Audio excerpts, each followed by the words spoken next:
Fofana, tu vas bien? Bonne journée. C'est Maître Mohamed Ali Batili. Bon, Fofana, nous avons vocal la main. Je crois que le problème de nous avons dala, ou tenez qu'un problème, à tenir fait. Mais, ma trop fonta jamufo,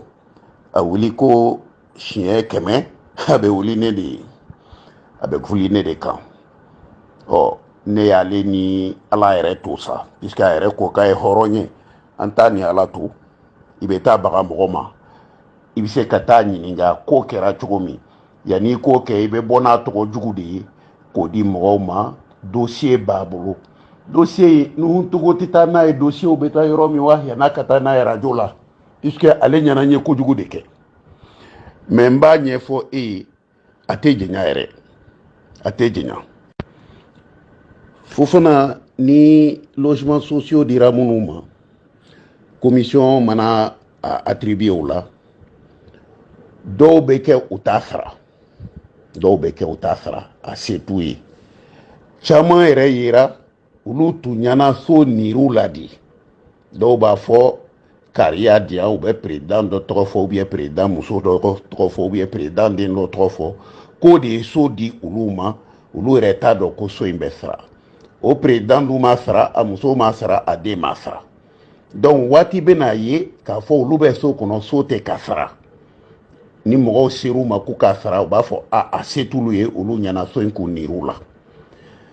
o caman de nana ye waati dɔ la ka ne to ministre la je crois logement mugan ɲɔgɔn don mais sariya yɛrɛ de ko ni o ka façon n'a bɔsira olu la OMH office malien de l'habitat yɛrɛ u tɛ se k'a di directement u mana k'aw soumet n'a bɛ attribuer ministre de b'a attribuer ne don cogo filɛ nin ye a la ministre de b'a attribuer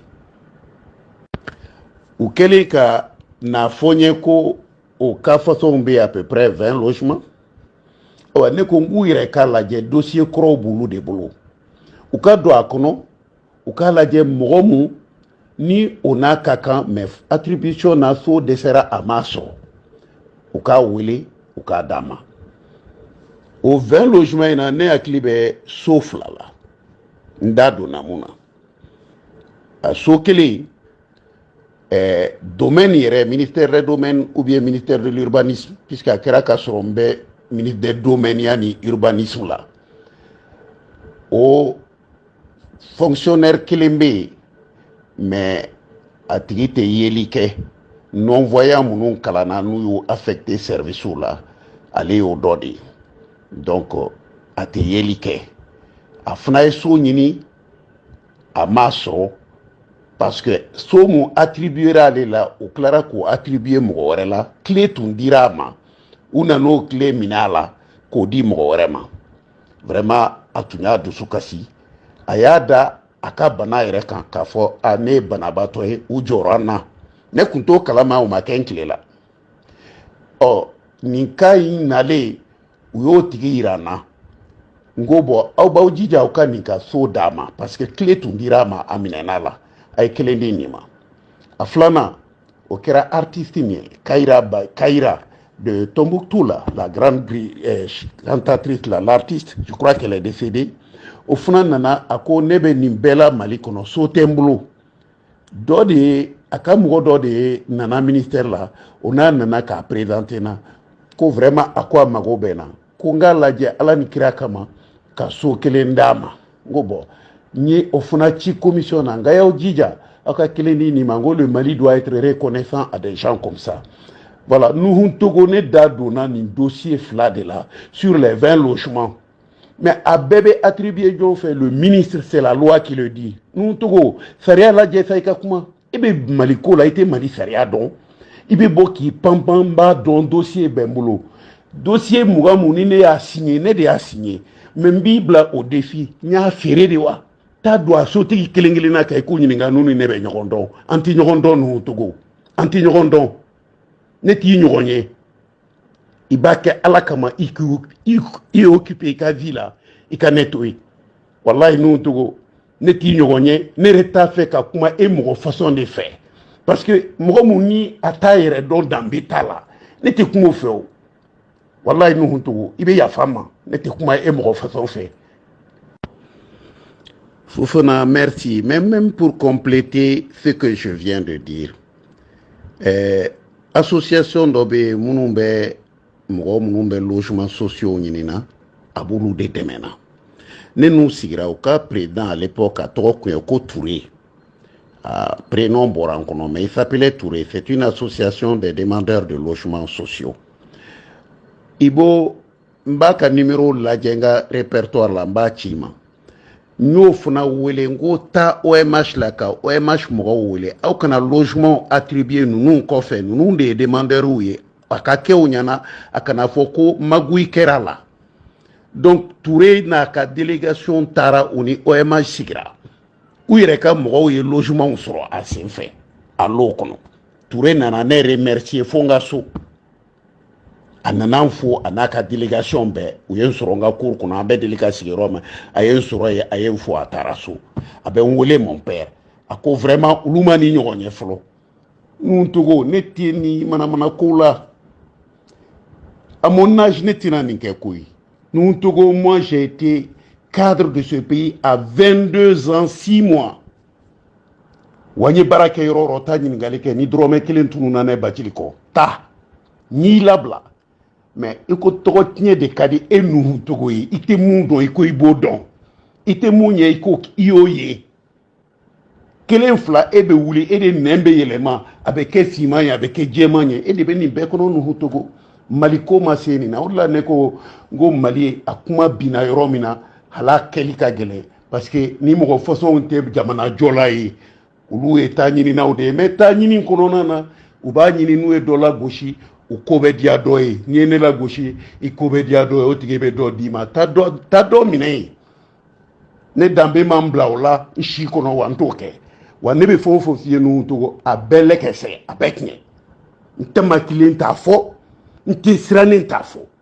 madrome du maliko ne reka jurube malila ne ka ambassadeur ya ni dabo kuma fana la mbo fie ito nye donde ni concours international de ke ma ke gouvernement nyinama gouvernement nye autorisé ka autorisation de en tant qu'ambassadeur ake nya ke j'ai été sélectionné ntara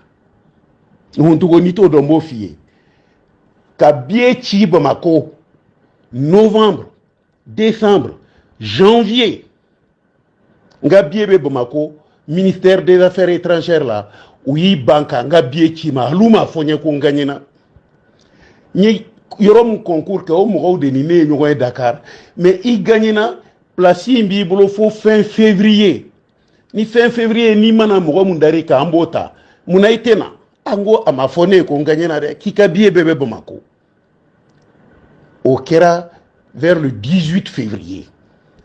donc nya fo Bamako bon a fora ko ne ka bie ba bolo ko abenyi anyina na de Bacili be aketo wa fora ko d'ici le 28 février ni ne mata Paris nga mega poste perdu na chugo de flé ka fo bon si ça ngoni chugo ata la nebena on est le 18 mega mina on tambena pour être à Paris le 28 février mais voilà ce qui s'est passé nous et si ni kobe mu ka blâmer otine de mais il y a bien du ministère des Affaires étrangères, un service de l'État, à Borika concours Kalama, il sera là, il autorisé Kata, il sera concours écrit, il sera grand test oral. Il te mena, qu'à foyer, à Kadjamana, déni, poste sur, ou qui banco informé,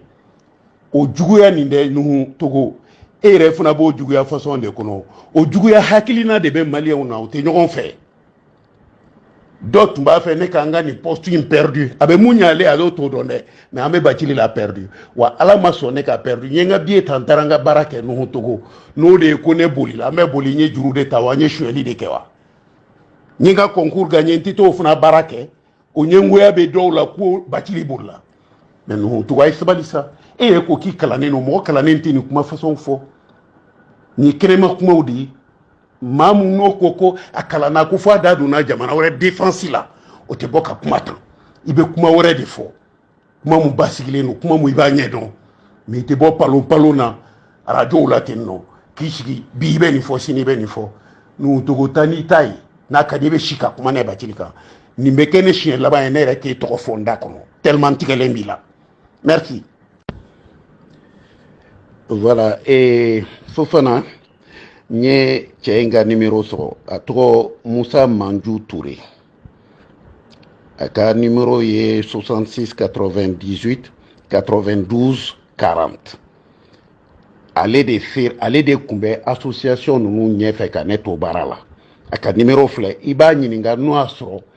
logement munu minena mo la ni ma wele u kata sigi u ka nyini ka di malien ma selon les dossiers mo la tomata la de ka dossier ou la je iko nyininga obise ka dofier iba ka numéro na ka di nuhun tugo akala mais nuhun tugo ngalon titaro jan abe horon de bla kono na fili kono mais ne madala ebe kono na fili horon koni na ngalon tikare kono na fili mais ne madala ne be kono na fili e koni ntenda do ini atete ka barola o ya okunkoi ebe atete bonya abe bonya ha ita don ka temeneka ne be mumene fana na che etise ko don ka temeneka mo shitise ko don ka temeneka mo fana fie mais enyana ko ni ofo o beneta makiwa e ye kalontika itendondi merci.